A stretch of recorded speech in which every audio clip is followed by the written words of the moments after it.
যে মুখ্যমন্ত্রী প্রথমেই বৈঠক করে প্রথমেই যে কয়েকটা সিদ্ধান্ত নিয়েছেন, তো আমরা বলছি ছক্কা, একদম পুরো ছক্কা হাঁকিয়েছেন। আপনি যদি বলেন।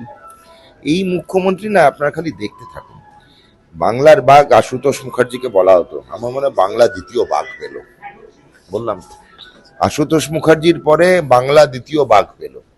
ওনার সঙ্গে তো আমরা সান্নিধ্যে এসেছি বলে সৌভাগ্য আমাদের, কিন্তু ওনার কর্ম প্রকল্প যেগুলো আছে এ অভাবনীয়। উনি দুটো জিনিস আমার ওনার খুব ভালো লাগে।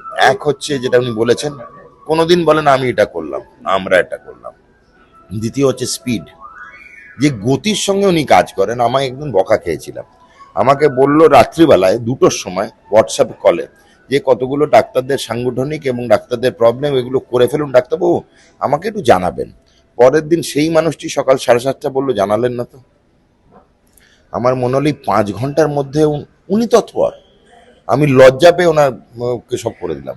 এই তৎপরতাটা কারণে যুদ্ধকালীন তৎপরতায় সব কাজ কেনেন আর প্রত্যেকে ইম্পর্টেন্স দেন।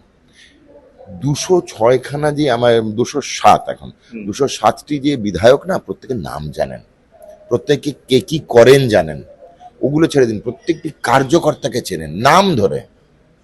তার বাড়িতে কে পুত্র সন্তান কন্যা সন্তান, সে কি করছে অভাব। আমি কত মনে, আমরা আমাদের থেকে বয়সে ছোট, কিন্তু ওনার এই কতগুলো বুলেট বিন্দু এ মনে দাগ কেটে যায়। প্রত্যেকটি ছেলে মেয়ের নাম বলে দেবে, এই তোমার ছেলে কি করছে, ল পাস করার কথা ছিল, কালকেই ধরলো তাকে। এই বাংলার নতুন বাঘ। অনেক ধন্যবাদ।